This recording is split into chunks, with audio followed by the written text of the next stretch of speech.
Hola mis queridos hermanos, que la paz de nuestro Padre Celestial en este día hermoso, esté hoy con nosotros. Hoy vamos a leer el Salmo 101 para alabar a nuestro Padre y para dar y honrarlo por sobre todas las cosas. Leemos en el nombre del Padre, del Hijo y del Espíritu Santo. Cantaré al amor y la justicia para ti, tañaré Yahvé. Iré por el camino de los perfectos. Cuando vendrás a mí, procederé con corazón perfecto dentro de mi casa. No pondré ante mis ojos cosas villanas. Detesto la conducta criminal. No se me pegará. Lejos de mí un corazón perverso. No conozco la maldad. Al que difama a su prójimo en secreto, a ese lo aniquilaré. Ojos altaneros y corazón hinchado no lo soportaré. Me fijo en los fieles de la tierra para que iban conmigo. Quien va por el recto camino será mi servidor. No morará en mi casa quien comete engaños. El mentiroso no persiste delante de mis ojos. Cada mañana voy a aniquilar a todos los malvados del país, a extirpar de la ciudad de Yahvé a todos los malhechores. Nuestro Padre Celestial siempre nos ha aconsejado que andemos con personas que sean buenas y rectas de corazón. ¿Por qué? Porque aunque tú no lo creas, un corazón, si andas con personas con corazones malvados, tú puedes andar en esos caminos. Dios quiere que tú siempre estés en la congregación de los justos para alabarlo, glorificarlo y honrar su nombre, porque nuestro Dios es santo y su santidad siempre nos exige a nosotros andar por sus caminos. Honra a nuestro Padre Celestial, y la mejor forma de honrar a tu Padre Celestial, a mi Padre Celestial, es a través de tu conducta, de mi conducta. Si somos limpios de corazón, si no tenemos los ojos altivos ni altaneros, vamos a honrar siempre a nuestro Padre Celestial. Si andamos con los fieles, vamos a honrar siempre a nuestro Padre Celestial. Podemos decir que Dios es bueno, que su misericordia siempre estará con nosotros, pero lo más importante, que nos ama, y por sobre todas las cosas siempre estaremos ahí, y Él siempre nos escuchará cuando tenemos un corazón sincero y un corazón agradecido hacia Él. No estés en reuniones de gente impía. Busca a los justos de corazón y verás a ver cómo tus caminos serán prosperados día a día, como dijo el salmista, el rey David. Padre Celestial, te colocamos esta hora ante tu presencia. Yo te pido, Dios eterno, que cada persona que vea este video sea lleno de ti, de tu gracia y de tu amor. Que tu misericordia sean abiertos, Padre Celestial. Que tu amor siempre se derrame grandemente. Que tu presencia siempre sea la luz que ilumine nuestro camino. Te doy gracias por cada hermano que está viendo este video. Te doy gracias por tu amor y por todo lo que has hecho por esta humanidad que no lo merecemos. Gracias, Padre Celestial. Ahora vamos a ver cuál es nuestra posición, privilegios y la responsabilidad que Dios nos ha dado a nosotros como cristianos. Vamos a concentrarnos principalmente en las razones bíblicas, por lo que solo la iglesia de todos los agentes de la tierra de hoy en día tiene la capacidad, la situación del mundo de manera efectiva para mejor. Puede cambiar. Todo puede cambiar. La iglesia en oración puede cambiar este mundo, puede terminar las guerras, puede cambiar las enfermedades. Para entender esta verdad, mi querido hermano, leamos Efesios 6:12. Todos, creo que todos, pero todos podemos decir en voz alta, porque no tenemos que luchar contra sangre y carne, sino contra principados, contra potestades, contra los gobernantes de tinieblas de este siglo, contra las fuerzas espirituales de maldad en regiones celestiales. Pablo dijo que nosotros, cuando estaba hablando de todos los cristianos, no estaba hablando de algún tipo de especial de persona, está hablando de personas sencillas como tú y como yo. Está hablando de todos los cristianos en general, incluyéndonos a todos nosotros.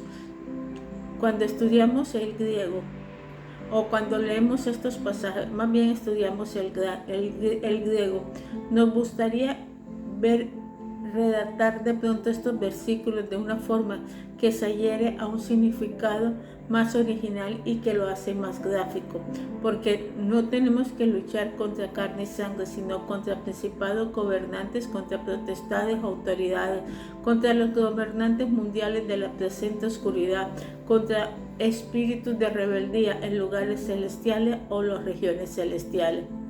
En primer lugar, puedes observar que como cristianos estamos involucrados en una lucha cuerpo a cuerpo. Esto no es una situación en la que tengamos otra opción, sino somos cristianos, luchamos.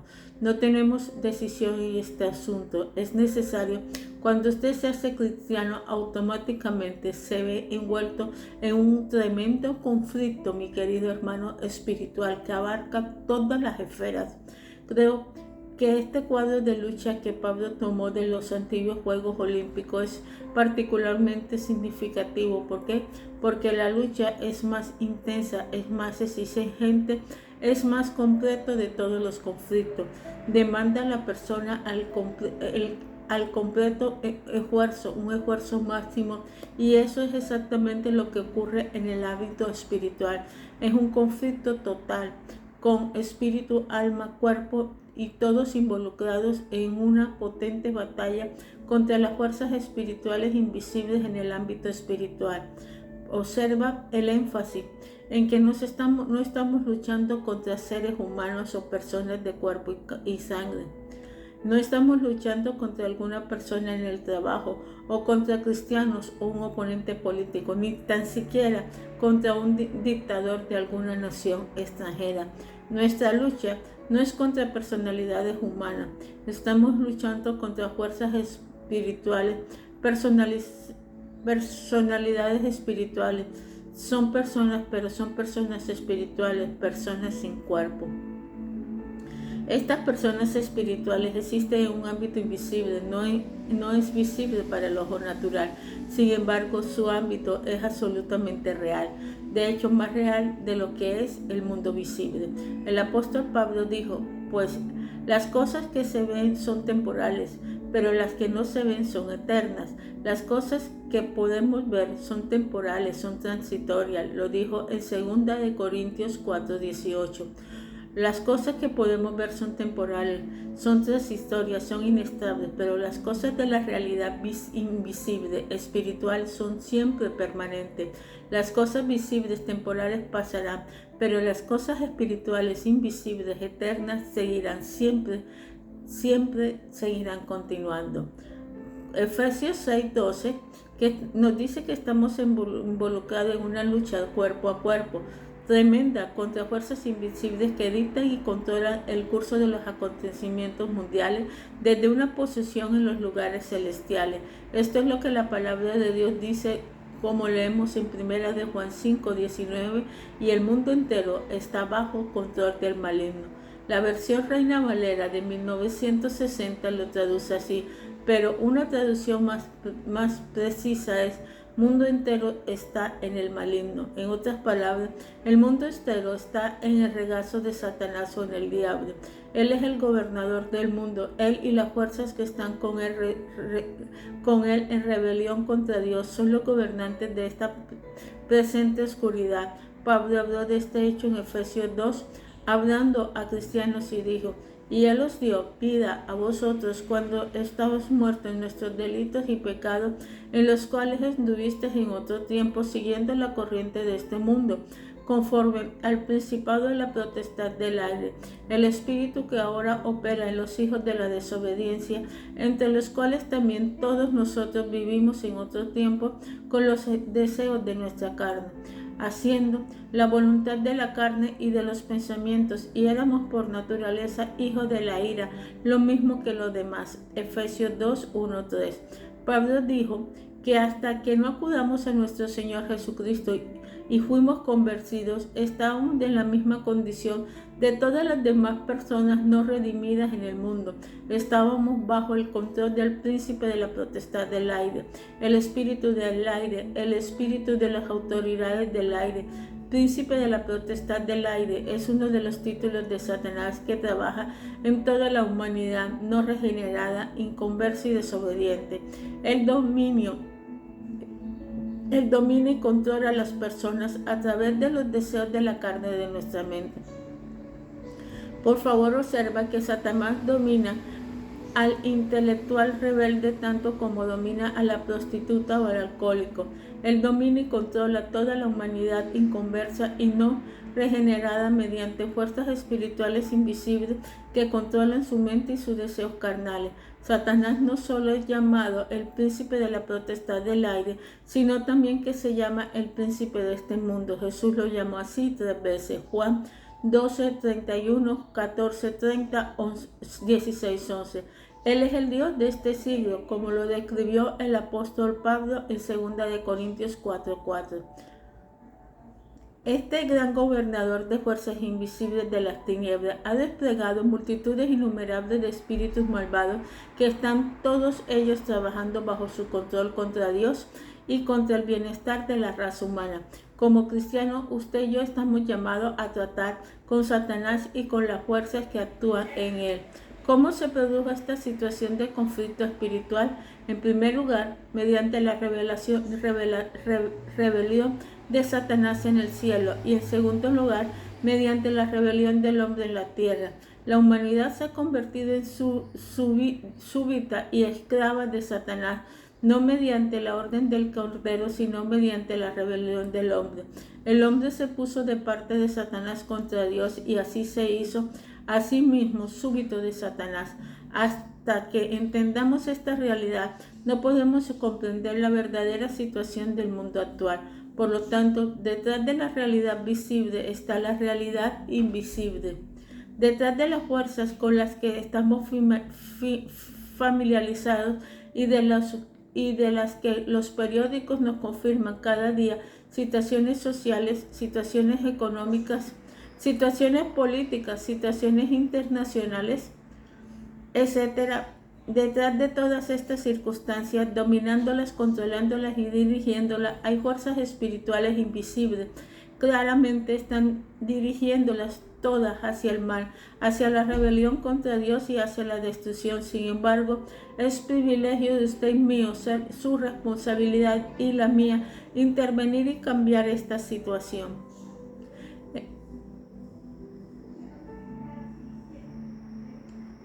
Hemos hablado del papel entre bambalinas de Satanás en el que manipula y domina todos los eventos mundiales y a la raza humana. Ahora examinemos más de cerca nuestro papel. A menos que entendamos a nuestro enemigo, no podemos ser capaces de batallar con él con efectividad. Hay un relato en el Antiguo Testamento que destapa una pequeña esquina del velo que nos revela las esferas espirituales y nos muestra la realidad de los poderes espirituales de maldad invisibles que controlan el destino de las naciones. En la primera parte de Ezequiel 28 se nos presenta dos personas. La primera se llama Príncipe de Tiro, ciudad de Tiro, versículo 2, y la segunda persona se llama Rey de Tiro, versículo 12. Estos dos personajes están relacionados de la siguiente manera. El príncipe de Tiro era el gobernador humano visible de Tiro, pero el rey de Tiro era la personalidad satánica invisible que domina al gobernador visible y a través de él todas las ciudades y el imperio de Tiro. Sin duda, cuando usted analiza lo que dicen estos versículos acerca del rey de Tiro, solo hay una persona a quien se le puede aplicar esta descripción: Satanás. No hay otra persona en el universo de quien estas palabras de Ezequiel 28 pudieran ser escritas. Examinemos primero lo que se dice acerca del príncipe de Tiro y luego movemos nuestro enfoque al rey de Tiro. Entienda que esta es una profecía histórica relacionada con una situación histórica del pasado, pero es también un atisbo dado por Dios de una situación que aún ha de venir sobre el mundo bajo el dominio del anticristo. El anticristo será el último gobernador maligno que vendrá para dominar y gobernar todas las naciones medianamente ante el regreso de Jesucristo, que establecerá entonces su trono y su reino terrenal. La descripción de Ezequiel del príncipe de Tiro y el rey de Tiro son los anticipos más claros de la escritura del anticristo y de cómo Satanás gobernará el mundo a través de él. Por favor, tenga estos patrones en mente porque hay muchos en Ezequiel 28 que nos lleva inmediatamente a la profecía del anticristo del Nuevo Testamento, como vamos a ver brevemente. Ahora, al examinar este capítulo, encontramos esta palabra: Hijo de hombre, di al príncipe de Tiro, así ha dicho Jehová el Señor, por cuanto se enardeció tu corazón y dijiste, yo soy un Dios en el trono de Dios, estoy sentado en medio de los mares, siendo tu hombre y no Dios, y has puesto tu corazón como corazón de Dios. He aquí que tú eres más sabio que Daniel, no hay secreto que te sea oculto. Ezequiel 28, 2, 3.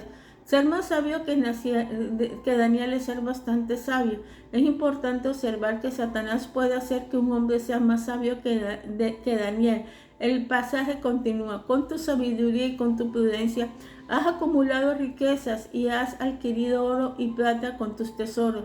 Hablarás delante del que te mate diciendo, yo soy tu Dios. Tú eres hombre y no Dios en la mano de tu matador. Ezequiel 28, 4 y 9. ¿Qué clase es la escritura? Así tenemos un hombre, obviamente un ser humano, que afirma ser Dios y se retrata a sí mismo como un Dios, pero no es Dios, ni un ser espiritual, es un hombre de ser de carne y de sangre, alguien mortal que va a morir de una muerte no natural, morirá a filo de la espada. Pensemos ahora en el rey de Tiro, la personalidad invisible detrás de este hombre. Observe todo lo que dice de él. Hijo de hombre, levántate en techa sobre el rey de Tiro y dile, así ha dicho Jehová el Señor, tú eras el sello de perfección lleno de sabiduría, acabado de hermosura. Ezequiel 28, 12. Es un retrato de Satanás según era antes de su caída. El versículo 13 dice, en el Edén, en el huerto de Dios estuviste. El gobernador terrenal de Tiro nunca había estado cerca del Edén, del huerto de Dios. Este Edén había sido borrado siglos antes de que se describiera el pasaje. El versículo 13 describe entonces todas las piedras preciosas con las que se había vestido el rey de Tiro. Por favor, no piense que a Eva le engañó alguna serpiente falsa serpenteando. No fue así. Quien quiera que fuera, este ser era hermoso, muy bello y muy elegante. Fue solo después de engañar a Adán y Eva cuando fue maldito y destinado a arrastrarse sobre su pecho como una serpiente. Génesis 3:14. Ezequiel 28:14 dice, tú querubín grande protector, por lo tanto vemos dónde estaba Satanás hasta que cayó. Era el querubín que protegía al trono de Dios. Seguimos leyendo. Yo te puse en el santo monte de Dios, allí estuviste, en medio de la piedra de fuego te paseabas, perfecto era en todos tus caminos desde el día que fuiste creado, hasta que se halló ¿qué? Maldad en ti. Ezequiel 28, 14, 15. El versículo 17 añade, se enalteció tu corazón a causa de su hermosura. ¿Por qué cayó Satanás? Por el orgullo de su misma belleza. Isaías 14 leemos otras esclarecedoras descripciones de la caída de Satanás. Comienza con esta frase del versículo 12, ¿cómo caíste del cielo, oh lucero de la mañana? Quiero contarle un secreto. Siempre aprendemos algo de las personas, inclusive aún de las películas. Cuando los versículos nos revelan el nombre original de Satanás, el lucero, que significa la estrella de la mañana. Durante un tiempo, cuando tú estás en la sierra o cuando estás arriba en la montaña, no ves carreteras asfaltadas, comíamos y puedes dormir y comer en el piso, en hamacas. Nos acostábamos generalmente cuando el sol se ponía y siempre nos levantábamos a veces cuando el sol salía y muchas veces un poquito tal vez más tarde. Durante esas noches en la sierra descubrimos que en cierta época del año hay falsos amaneceres, es decir, las estrellas de la mañana salen en el horizonte inmediatamente antes del sol. Es tan brillante que hace que todo el horizonte se ilumine y resplandezca. Uno realmente pensaría que está saliendo de pronto el sol o que de pronto ya amaneció. En su lugar salía una estrella que insinuante y artificialmente era brillante. Un poquito después salía el verdadero amanecer o el verdadero sol. Decimos que cuando sale el sol verdadero ya no se pueden ver más la estrella resplandeciente porque se pierde ante el brillo del verdadero sol. Este es un cuadro que ocurre en el mundo del anticristo. Él va a llevar a la humanidad a un falso amanecer inmediatamente antes de la llegada del verdadero sol. Malaquías 4:2. Jesucristo. Este tremendo gobernante se levantará y dirá: traeré la paz, la prosperidad, el orden, resolveré sus problemas. Él será como la estrella de la mañana, será brillante, que cuando salga en el horizonte la gente pensará: este es el verdadero sol. Pero cuando venga Jesucristo, no se le verá más al anticristo. En el libro de Apocalipsis a Jesús se le llama estrella resplandeciente de la mañana, Apocalipsis 22:16. Entienda que esta frase se refiere al sol, no se refiere a la estrella de la mañana o lucero. Es muy importante aclarar eso. Lucifer es el que llamamos la estrella de la mañana, pero Jesús es el mismo sol, la estrella resplandeciente de la mañana. ¿Cuál fue la motivación de Lucifer para ir en contra de Dios? ¿Por qué cayó? Hemos visto que cayó por el orgullo. Los siguientes 2 versículos de Isaías 14 nos dan una visión más porque fue expulsado. Tú que decías en tu corazón: subiré al cielo, a lo alto junto con la estrella de Dios, levantaré mi trono y al monte del testimonio me sentaré, a los lados del monte, sobre la altura de las nubes subiré y será semejante al Altísimo. Isaías 14:13-14. Observa algo que se repite 5 veces en este pasaje: el uso de las primeras personas en los verbos yo. Este es el primer pecado, es yo, es el rebelde yo, que se levanta siempre contra Dios. El pecado es como un árbol, tiene raíces, un tronco y rama. La mayoría de las predicaciones y actividad de la iglesia tienen que ver solo con las ramas del pecado, cosas como fumar, beber, maldecir y apostar. Incluso el tronco del que sale el pecado no es más donde éste se origina.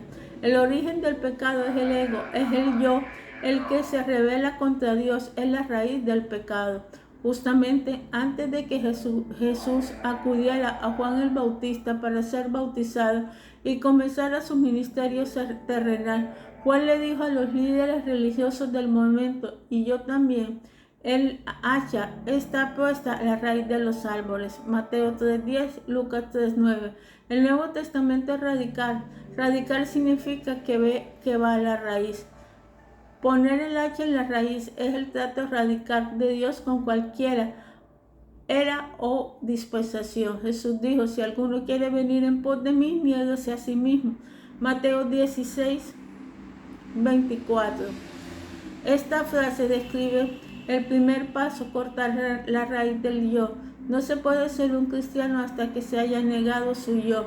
El término es muy simple: negarse a sí mismo significa decir no al yo. El antiguo yo dice: yo quiero, por lo tanto usted dice: no, Cristo quiere, no agradaré al yo. No estoy aquí para hacer mi propia voluntad. Mi Salvador es el Hijo de Dios que vino para hacer la voluntad de su Padre que le envió. De igual modo, yo soy un hijo de Dios y vine para hacer la voluntad de aquel que me envió. El primer paso en la vida cristiana entonces es negar el yo. Tenemos muchas personas miserables en nuestras iglesias cuya vida está llena de fracaso porque no han tratado con la raíz. La mayoría de ellas están trabajando con unas cuantas ramas altas. Por lo tanto, aquí tenemos la raíz de la rebelión expuesta en forma de ego, promoviéndose y resistiendo a Dios. Recuerde, esta raíz no comenzó en la tierra, comenzó en el cielo con el yo de Lucifer. 5 veces Lucifer estableció su voluntad en contra de la de Dios. Esto es rebelión. La naturaleza básica del pecado. Obsérvese la última frase de Lucifer en Isaías 14:14. Y yo seré semejante al Altísimo, ser igual que Dios. Esta es exactamente la idea rebelde que Satanás, el adversario, usó para presentar a Eva. Él dijo: si comes del árbol serás semejante a Dios. Por el contrario, el libro de Filipenses dice esto acerca de la mentalidad de Jesús. Aunque era Dios, no consideró que el ser igual a Dios fuera algo a cual aferrarse. En cambio, renunció a sus privilegios divinos, adoptó la humilde posición de un esclavo y nació como ser humano. Filipenses 2, 6, 7. Jesús no consideró su igualdad con Dios como algo a la que aferrarse. Satanás se aferró a ello, pero Jesús no tuvo que hacerlo. Era suyo por derecho divino y eterno. Era la diferencia. La raíz de todo problema del mundo es la rebeldía que está actuando en los hijos de la desobediencia. Efesios 2:2. Detrás de esa desobediencia hay un príncipe de rebeldía en la realidad invisible que está dominando y controlando a todos los hijos de Dios de rebelión. Otra confirmación de esta verdad se encuentra en 2 de Tesalonicenses. Este pasaje vemos la forma como tan perfecta en la que Ezequiel 28 refleja lo que Pablo escribió. Nadie os engañe de ninguna manera, porque no vendrá sin que antes venga la apostasía o se manifieste el hombre del pecado.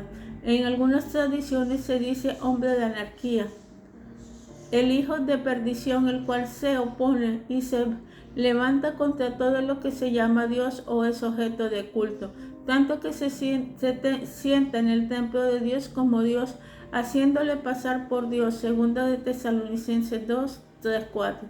¿Se acuerda del príncipe del Tiro? Él dijo: yo soy Dios. Ezequiel 28, 2.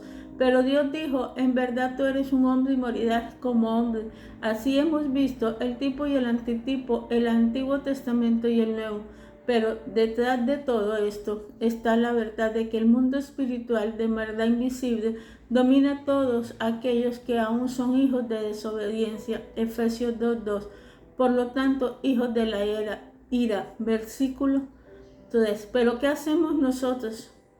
Hemos visto el velo de Satanás, su origen y su estrategia. Vamos a ver cuáles son los principios. ¿Qué vamos a hacer nosotros? ¿Qué vamos a hacer nosotros? ¿Qué podemos hacer para caminar en fe? Cuando entendemos los principios de caminar de fe, podemos cumplir mejor con nuestra responsabilidad de ser sal y luz del mundo. El principio se puede encontrar en la historia del profeta Daniel.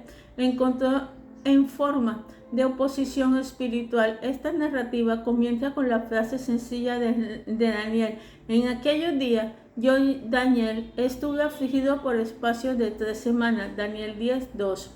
Daniel se dedicó durante 3 semanas a la oración especial y al ayuno para buscar a Dios con más eficacia. Al final de las 3 semanas, la respuesta de la oración llegó en forma visible del arcángel Gabriel. Entonces Gabriel me dijo: Daniel, no temas, porque desde el primer día que pusiste tu corazón a entender y a humillarte en la presencia de tu Dios, fueron oídas tus palabras, y a causa de tus palabras yo he venido. La oración de Daniel fue escuchada desde el primer día, pero la respuesta llegó después de 21 días. ¿Por qué tuvo que esperar 3 semanas? Esta es la razón que dio Daniel.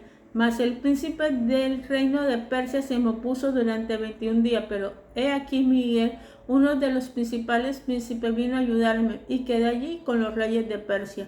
Daniel 10:13. Obsérvese que el príncipe del reino de Persia no era un ser humano, era el espíritu gobernador detrás del reino de Persia. Cuando Daniel comenzó a orar por la restauración de Israel desde su cautividad, y Dios respondió inmediatamente enviando al ángel Gabriel con la respuesta para Daniel, este poder malvado invisible resistió a Gabriel en el ámbito celestial durante 21 días. La iniciativa es nuestra. Esta comienza a entender por qué las respuestas a sus oraciones a veces tardan.